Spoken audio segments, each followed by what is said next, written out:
Noong panahon na ang tagumpay ay hindi para sa lahat, may isang lalaking sumugal sa isang mapanganib na ideya, magpanggap para makapasok sa mundong bawal sa kanila. Nagsisimula ang pelikula kay Bernard Garrett sa Willis, Texas noong 1939. Pinakikinggan niya ang mga usapan ng kanyang mga customer tungkol sa pera, at pamumuhunan sa real estate habang nagtatrabaho bilang sapatero sa labas ng isang bangko. Isang araw, habang nakikinig sa isang pulong ng bangko, nakita siya ng isang pulis at sinubukan siyang hulihin. Kalaunan, kinausap siya ng kanyang ama ng gabing iyon. Nang tingnan nito ang finance notebook ni Bernard, sinabi nitong matalino siyang bata, ngunit walang puting tao ang papayag sa kanya na kumita ng pera. Malungkot na sinabi sa kanya ng kanyang ama na imposible ang kanyang pangarap, ngunit iginiit ni Bernard na kikita siya ng maraming pera balang araw. Pagkalipas ng 15 taon, pumunta si Bernard sa Los Angeles kasama ang kanyang asawang si Eunice at ang kanilang anak, upang bisitahin ang tiyuhin ng kanyang asawa. Ipinagbigay alam ng tiyuhin kay Bernard na nagpapatrabaho ang Northrop ng mga itim na manggagawa at maaari siyang makakuha ng trabaho doon, ngunit magalang na tumanggi si Bernard, na nagsasabing susubukan niya ang kanyang kapalaran sa real estate. Ang plano niya ay magkaroon ng real estate at iparenta ito. Natawa ang tiyuhin at idineklarang hindi siya magtatagumpay. Ang tatlo ay humupo ng isang bodega sa likod ng bahay ng tiyuhin ni Eunice pansamantala, hanggang sa makabili sila ng sarili nilang bahay. Kinabukasan, inihatid ng ating bida ang kanyang pinsan na si Tony sa trabaho. Ang kaibigan ni Tony ay isang puting binata na nagngangalang Matt, ay namangha nang makitang may kotse si Bernard at nagtaka kung ano ang kanyang pinagkakakitaan, kung saan sumagot si Tony na si Bernard ay may-ari ng mga gusali. Nagsimula siya bilang isang ahente ng real estate at naghahanap ng mga bahay na ipinagbibili sa lahat ng dako ng lungsod. Pagkaraan ng ilang araw, ipinakita ni Bernard sa kanyang asawa ang isang bahay sa lugar ng mga puti na maaari nilang bilhin ngunit hindi sila magkakaroon ng sapat na pera para ayusin. Nagkaroon ng ideya ang kanyang asawa at dinala siya kay Joe, isang posibleng kasamang investor na pinagtrabahuhan niya bago sila ikasal. Naniniwala si Bernard na masyado itong maluwag, hindi seryoso at parang playboy si Joe, at umalis siya nang hindi isiniwalat ang kanyang ideya sa negosyo. Sinabi niya sa kanyang asawa na hindi siya makikipagtulungan kay Joe, nagalit ang kanyang asawa dahil naniniwala itong mali ang paghusga niya kay Joe, at gusto niyang bumalik si Bernard at kausapin itong muli. Kalaunan, nakipagpulong si Bernard kay Patrick, ang may-ari ng ari-arian na kaya niyang upahan. Sinabing kalahati lang ng apartment ang pinapaupahan mo, kaya bakit hindi mo ibenta ito sa akin? Bibigyan kita ng $30,000 ngayon, at ibibigay ko ang karagdagang $5,000 kapag inupahan ko na ang kabuuan ng kwarto. Bagamat hinahangaan ng may-ari ang kanyang ideya, ayaw niyang gumawa ng mapanganib na negosyo. Bago umalis, bigla niyang nakita ang kalendaryo ng may-ari, na nagpapakita na ito ay ibinigay ng isang lokal na manager ng bangko. Kaya may pumasok na ideya sa kanyang isip. Nagpaalam siya sa may-ari at direktang pumunta sa bangko, kung saan niya natagpuan ang tagapamahala na nagpadala ng kalendaryo. Ngunit sa oras na iyon, hindi available ang manager na si Mr. Reid upang makipagkita sa kanya, kaya naghintay si Bernard sa labas ng bangko. Nagpakilala si Bernard habang papaalis sa trabaho si Mr. Reid, na nagpapahiwatig na mayroon siyang konsepto sa negosyo na makikinabang silang dalawa ni Patrick. Umuwi si Bernard na dismayado dahil hindi niya nahikayat si Mr. Reid. Biglang nakatanggap ng tawag si Bernard mula kay Patrick, na tila seryoso at nabalitaan na pumunta si Bernard sa kanyang bangko. Sinabi ni Patrick na gagawin niya ang kasunduan, dahil gusto niya ang mga taong hindi sumusunod sa mga karaniwang pamantayan sa negosyo na tulad niya. Pumunta sina Bernard at ang kanyang asawa sa isang nightclub upang ipagdiwang ang susunod na araw, nang biglang lumapit si Joe sa kanila, at nagkaroon sila ng maikling pag-uusap. Kinabukasan, nakita sina Bernard at Tony na nagsisimulang ayusin ang ari-ariang binili ni Bernard.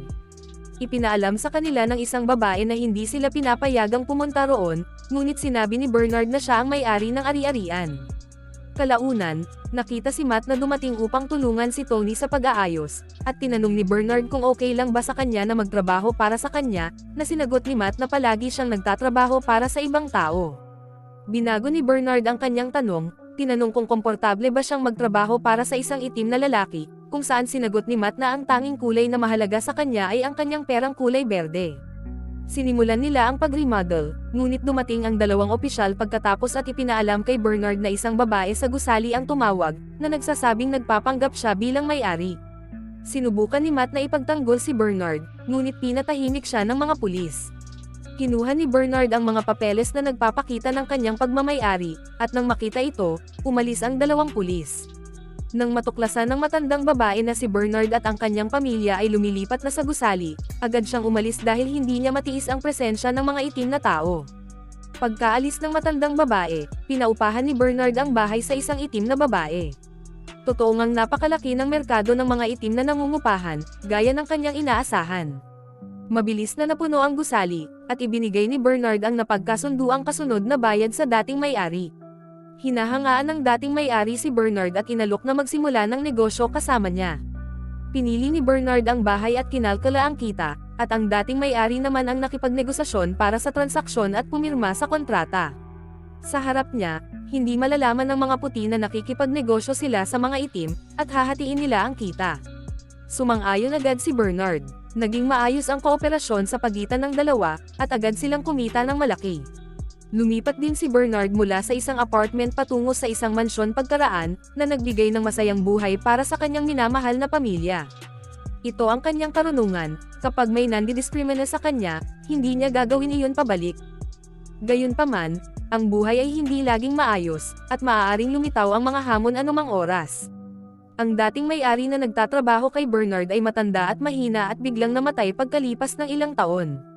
Ang kanyang equity sa kumpanya ay minana ng kanyang asawa. Ang babaeng ito ay labis na nang didiskrimina laban sa mga itim at ayaw makipagtulungan kay Bernard. Mapanghamak niyang inalok na bilhin ang mga shares ni Bernard sa napakababang presyo, at kung hindi siya sumang-ayon, magsasampa siya ng kaso. Pumunta si Bernard kay Mr. Reed upang tingnan kung makakatulong siya, ngunit tumanggi si Mr. Reed na makipagkita sa kanya. Isang matapang na plano ang unti-unting lumitaw sa isip ni Bernard. Mayroong 4 na bangko sa gusali, at bawat isa sa kanila ay may mga saradong pinto para sa kanya. Sa sandaling ito, ang isip ni Bernard ay nakabuo ng isang henyong ideya, bibilhin niya ang gusali at titingnan kung sino sa kanila ang mga ngahas na magdiskriminang muli sa kanya. Kaya hinanap ni Bernard si Joe, at sinabi sa kanya ang kanyang mga plano. Sa una, inakala ni Joe na nababaliw na siya dahil napakataas ng presyo ng lupa ng gusali, at wala pang itim na tao na nakabili ng lupa sa downtown LA. Ngunit pagkatapos itong pag-usapan ng ilang sandali, natuklasan ni Joe na si Bernard ay hindi isang taong may maling akala kundi isang maalalahaning rasyonalista. Pagkatapos ay inimbitahan nila si Matt at hiniling sa kanya na maging mukha ng kanilang bagong proyekto. Sinabi ni Matt na wala siyang alam tungkol sa negosyo at nag-aalinlangan, sa kabila ng katotohanang inalok ng dalawa na ituro sa kanya ang lahat ng kanilang nalalaman. Ilang araw pagkatapos, bumalik si Matt upang makipagkita kina Bernard at Joe, ipinapahiwatig na masaya niyang tinatanggap ang trabaho. Sinabi ni Joe sa kanya na makipagkita sa kanya sa golf club kinaumagahan ng alas 6 ng umaga. Kailangang matuto si Matt ng golf upang makagawa ng magandang impresyon sa may-ari ng ari-arian ng bangko, kaya kailangan siyang sanayin ni Joe. Nakilala rin ni Bernard ang dating pinagkakatiwalaang banker ni Joe, si Donald, na handang magpautang sa kanila ng hanggang $200,000 upang bilhin ang ari-arian ng bangko. Tiniyak ni Bernard kay Donald na makukuha niya ito ng mas mababa sa presyo na iyon. Pagkatapos ay tinuruan ni Bernard si Matt sa mga pagtatansya ng real estate. Hindi nagtagal ay nakasanayan na ni Matt, natutunan ang tamang kaugalian sa pagkain, at bumili ng magandang damit. Isang araw, nagkalkula si Matt sa isip habang naglalaro ng golf na parang pro, at nagpasya silang handa na siya. Pinag-usapan nila ang transaksyon tungkol sa gusali, at binanggit ni Bernard na inayos na nila ang pagkikita ni Matt at ng may-ari ng gusali na si Charles Renault, sa isang eksklusibong golf club. Nakita ni Matt si Charles pagkaraan ng ilang araw tulad ng napagkasunduan at nagtagumpay sa pagpapahanga kay Charles sa kanyang mga talento sa golf. Nagkasundo ang dalawa na magkita upang pag-usapan ang presyo ng kanyang gusali, at marahil na sila ay magkasundo. Pagkaraan ng isang linggo, papunta na si Matt sa pulong at ini-review sa isip ang kanyang pagsasanay sa mga numero. Naging maayos ang pulong, dahil muling pinahanga ni Matt si Charles sa kanyang matalas na kaalaman sa merkado ng real estate at sa kanyang mabilis na kalkulasyon sa isip, maging ang kanyang accountant sa tabi niya ay nagulat. Iniisip nila na nakatagpo na sila ng isang henyo sa matematika at hindi nila siya maloloko. Sa huli, nakuha ni Bernard ang gusaling sa simula ay nagkakahalaga ng mahigit $2.4 million sa halagang $1.56 million lamang.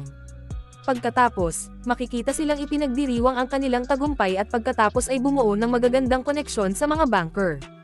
Patuloy silang bumibili ng mas malaki at mas mahusay na mga ari-arian sa mga lugar ng mga puti lamang. Ang tatlo ay naging mga tycoon ng real estate, sa huli ay nakilala ang US Vice President, na dumaan sa gusali ng banker. Pagkatapos, bumisita sila sa ama ni Bernard sa Willis, Texas, ilang taon pagkaraan, at ipinahayag ng kanyang ama ang kanyang pagmamalaki sa kanya. Kinabukasan, namasyal sina Bernard at ang kanyang anak na si Bernard Jr. nang mapansin ni Bernard ang Mainland Bank, sa labas nito ay pinapakintab niya ang sapatos ng mga mayayaman maraming taon na ang nakalipas. Sinabi ni Bernard kay Joe sa Los Angeles na gusto niyang bilhin ang bangko sa Texas.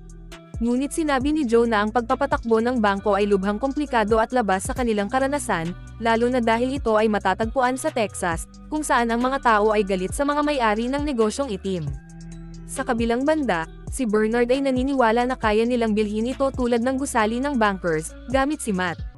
Pagkalipas ng ilang panahon, sa tulong ng banker ni Joe na si Donald, nabili ni Matt ang bangko sa mainland para kina Bernard at Joe, kung saan ang dating may-ari at ang kanyang anak na si Florence ay nananatili sa 20% na stake.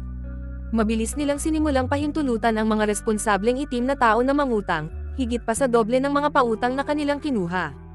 Bilang resulta, ang ilang mga pamilyang itim ay maaaring makabili ng mas magagandang bahay, at ang ilang mga itim na mga ngalakal ay maaaring mapataas ang kanilang kita. Pagkalipas ng 3 buwan, natuklasan ng anak ng dating may-ari na si Florence na isang ehekutibo sa bangko, na nagpapautang sila sa mga itim. Kinumpronte niya sila isang araw, na sinasabing kung matuklasan na nagpapautang sila sa mga itim, mahaharap sa kaso ang bangko. Tumugon si Florence sa pamamagitan ng paglabas ng isang piraso ng papel na nagsasaad na ang kagawaran ng pananalapi ng Estados Unidos ay magsasagawa ng isang pagsusuri sa loob ng 1 buwan matapos makatanggap ng mga hindi nagpapakilalang akusasyon na nag-i-issue sila ng napakaraming mapanganib na pautang. Kalaunan, tinalakay ni Matt ang solusyon sa problema kina Joe at Bernard. Sinabi niya na maaari silang bumili ng isa pang maliit na bangko, na siya mismo ang magpapatakbo, at pagkatapos ay gumamit ng mga pamamaraan sa pananalapi upang ipamahagi ang mga pautang sa pagitan ng dalawang institusyon. Sa ganoong paraan, mas mababa ang posibilidad na ipasara sila ng gobyerno dahil sa labis na pagpapautang. Naniniwala sina Joe at Bernard na masamang ideya ito dahil mayroon lamang siyang 3 buwan na karanasan sa pagbabangko. Pagkatapos ay ipinahayag ni Matt ang kanyang pasasalamat sa lahat ng itinuro nila sa kanya, ngunit sinabi na ititigil niya ang pagtulong sa kanila kung hindi siya bibigyan ng pagkakataong maging kasosyo at may-ari. Sa kabila ng katotohanan na tila sila ay nasa isang kakilakilabot na kalagayan, sumang-ayon sina Joe at Bernard. Pinayagan nilang bumili si Matt ng shares at naging shareholder sa kanilang bagong nakuha na bangko, ang Marlin Bank. Sa loob ng ilang araw, sinimulan nilang ayusin ang kanilang pananalapi ayon sa inaasahan upang mabawasan ang kanilang mga panganib.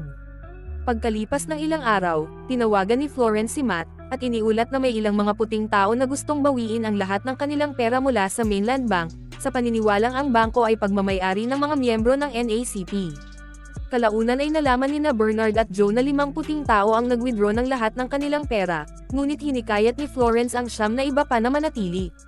Isang umaga, dumating ang isang tagasuri ng Federal Bank sa Marlin Bank at ipinaalam kay Matt na babalik siya sa loob ng 1 oras upang tingnan ang mga master record. Mabilis na tinawagan ni Matt si Bernard at ipinaalam dito ang sitwasyon.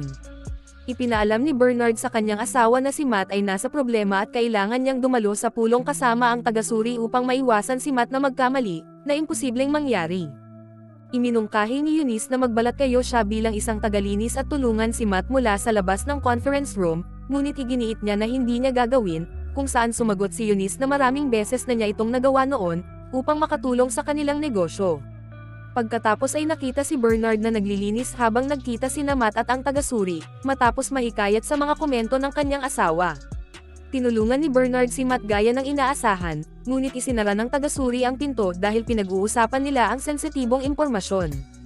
Nang hindi na marinig o matulungan ni Bernard si Matt, nagpa siya na itong umalis. Nahirapan si Matt at humingi ng paumanhin para siyasatin ang ilang mga file, kaya lumabas siya at humingi ng tulong. Binigyan nila siya ng ilang gabay, ngunit wala itong silbi dahil natuklasan ng tagasuri ang maraming utang sa kanilang mga libro. Kasunod ng talakayan, kakailanganin ni Joe at Bernard na maglaan ng $300,000 mula sa kanilang sariling pera, upang mabayaran ang mga pautang ng bangko. Dahil sa nangyari, humingi ng paumanhin si Matt sa pagkalugi ni Joe at Bernard ng $300,000. Pagkalipas ng ilang araw, nakatanggap si Joe ng tawag mula sa kanyang abogado na si Donald, at ipinaalam sa kanya na ang Mainland Bank ay umutang ng $300,000 mula sa Marlin Bank. Natigilan si Joe nang marinig ang balita, at siya at si Bernard ay nagmadaling pumunta sa Mainland Bank. Tinanong si Matt nang may matinding galit tungkol sa kanyang ginagawa, dahil ito ay isang pandaraya. Sinabi ni Matt na naisip niya na pansamantala niyang maaayos ang mga bagay-bagay, at sinabihan siya ni Bernard na ilabas agad ang mga libro. Kasabay nito, dumating ang mga opisyal ng federal, na nag-anunsyo na binawi ng Treasury Department ang lisensya sa pagbabangko ng mainland. Tinanggal nila si Matt sa trabaho, ipinaalam sa lahat ng nasa loob ng bangko na sarado ito hanggang sa susunod na abiso, at inutusan silang umalis. Sina Joe at Bernard ay inaresto pagkalabas nila. Kalaunan, sa Washington DC, ipinaalam ng isang abogado kina Joe at Bernard na lahat ng mga kaso sa pagbabangko ng estado laban sa kanila ay ibinasura na, ngunit nananatili ang mga kaso ng federal. Binanggit niya na ang isang senador sa Arkansas ay nagsasagawa ng mga pagdinig sa mga maluwag na pamantayan sa pagbabangko, na may kaugnayan sa mga paratang nina Joe at Bernard. Kasabay nito, si Matt ay nasa problema dahil sa ilegal na paghawak sa sitwasyon ng bangko, at pinayuhan siyang tanggapin ang pagkakakulong o ipaliwanag sa korte na kasalanan nina Joe at Bernard ang lahat, at palalayain siya. Kalaunan, sinabi ni Matt sa korte na kinuha siya nina Joe at Bernard, hinikayat, at tinuruan kung paano pamahalaan ang mga pautang at paglilipat ng pera. Inalok si Bernard ng dalawang opsyon kasunod ng kanyang testimonya. Aaminin niya ang sinabi ni Matt o lalaya siya. Bilang kahalili, maaari siyang tumanggi, at ang kanyang pahayag ay ihahambing sa mga testimonya ng maraming puting tao, at kung matukoy ng korte na siya ay nagsisinungaling, siya ay makukulong. Nakipag-usap si Bernard sa kanyang asawa at sinabing kung itataas niya ang isyu ng maraming itim na tao, mawawala sa kanya ang kanyang kasunduan sa immunity. Nakipag-usap si Bernard kay Joe at pinag-isipan ng dalawa ang mga taon na kanilang pinagtrabahuhan. Pagkatapos nito, pumasok si Bernard sa korte. Nagpatotoo si Bernard na ang mga pangunahing dokumento ng bansa ay nagpapahayag na ang lahat ng tao ay nilikhang pantay, na isang kahangahangang layunin na hindi pa natutupad. Sa kabila ng paulit-ulit na sinabihan na mawawala sa kanya ang kanyang immunity, tumayo si Bernard at patuloy na idineklara na kung ang isang tao ay hindi makakatanggap ng pautang, hindi siya maaaring magtayo ng negosyo, magkamit ng kayamanan o bumili ng bahay, sa makatuwid ay pinagbabawalan sa ideal ng Amerika. Sa huli, sina Joe at Bernard ay sinentensyahan ng 3 taon sa bilangguan, at kinuha ng mga awtoridad ng federal ang lahat ng kanilang mga ari-arian, kabilang ang 177 gusaling pagmamay-ari nila at ang kanilang personal na kayamanan. Kalaunan, ipinapakita si Bernard na naglalakad palabas ng bilangguan at sinalubong nina Joe at ng kanyang asawa sa mga huling eksena. Sinabi niya kay Eunice na dapat na silang umuwi, ngunit nalito ito dahil wala na silang tirahan. Pagkatapos, ibinahagi ni Bernard ang isang nakakagulat na lihim. Tinawagan siya ni Matt isang araw bago ang kanyang testimonya, at pinagbantaan siya ng 50 taon sa bilangguan kung hindi niya aaminin na si Joe at ang sarili niya ang punot dulo sa lahat ng bagay. Hinikayat niya si Matt na gawin ang kailangan niyang gawin, ngunit dahil hindi pa nakukumpuska ng gobyerno ang kanilang kayamanan, nakiusap siya kay Matt para sa isang pabor, na bilhin ang 2 ari-arian sa Bahamas para sa kanya at kay Joe. 3 taon pagkatapos ng kanilang mga testimonya, ipinasa ng Kongreso ang Fair Housing Act ng 1968, na nagtapos sa matagal ng pagkakaiba-iba ng lahi sa merkado ng pabahay. Maraming salamat po sa inyong panonood at hanggang sa muli.